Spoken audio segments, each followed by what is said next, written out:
Hello, my name's Jacob Glazner, and this is my discussion thread on flight plan advantage. So,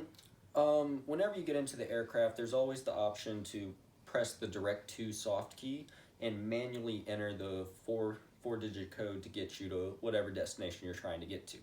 Well, whenever I was doing my instrument training, we would always have departures. We would always have approaches. And if you were to start up the plane, have an idea of what your departure was going to be, every airport has a specific departure or multiple departures for specific routes for that airport. So if you were to, for instance, there would be a Tango 9 departure. Instead of going in and manually entering every single waypoint for that departure, all you have to do is click the or press down on the flight plan soft key, go to departures, and then it'll give you a list of all the departures that are for that airport. And then whatever ATC cleared you for, that all you have to do is click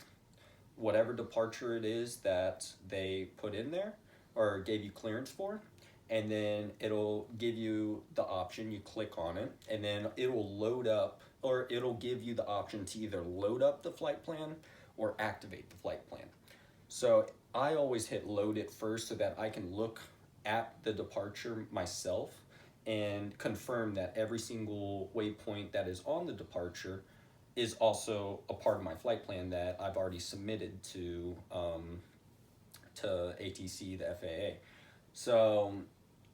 it's a lot easier to go through the flight plan for departures, arrivals, because it'll automatically load up every single waypoint that you need for that arrival, for that departure, rather than sitting there, you're 30 minutes away from your destined airport, and it's IMC, so you want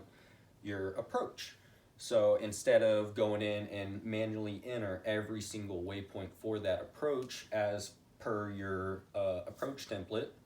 the workload would be crazy on the pilot trying to fly the aircraft, sit there trying to dial in every single waypoint in order for that approach, whereas instead they can hit the flight plan button, select the approach that they have, like the localizer 1-3, and then it will automatically load up that flight plan. It'll go on ahead and load it all the way into the system. You can confirm every single waypoint that you have, and then you can activate the flight plan, and it'll bring you to each waypoint for that specific approach. Now, I know this isn't a part of the flight plan, but another cool feature about that is that if, say, you're going in for the approach, and then all of a sudden you are at minimums and you can't see runway, right there you have to go around. And the cool feature about the G1000 is that if you do happen to go around, there will be a suspend button, and the flight plan would be like, hey, he's not on the ground, what's going on? And so you hit the suspend button, and it'll automatically it'll load up and activate the go miss feature on the G1000, which will bring you away from the airport to the holding pattern where you're supposed to go if you go miss, and then it'll go and put you in a hold until you're ready to come back and retry for the airport. So the G1000 has many features that are very helpful for the pilot, and it really lessens the workload, which really makes it easier for the pilot to fly the aircraft and be able to keep that workload low so that they can get everything that they need to done, while also continue to fly safe, keeping the eyes outside the cockpit if flying VFR. If IMC, then really listening to ATC, listening to where they want you to go, and really just making sure that they are doing the best they can to stay safe, have a smooth, controlled flight without having many interruptions while continuing the flight.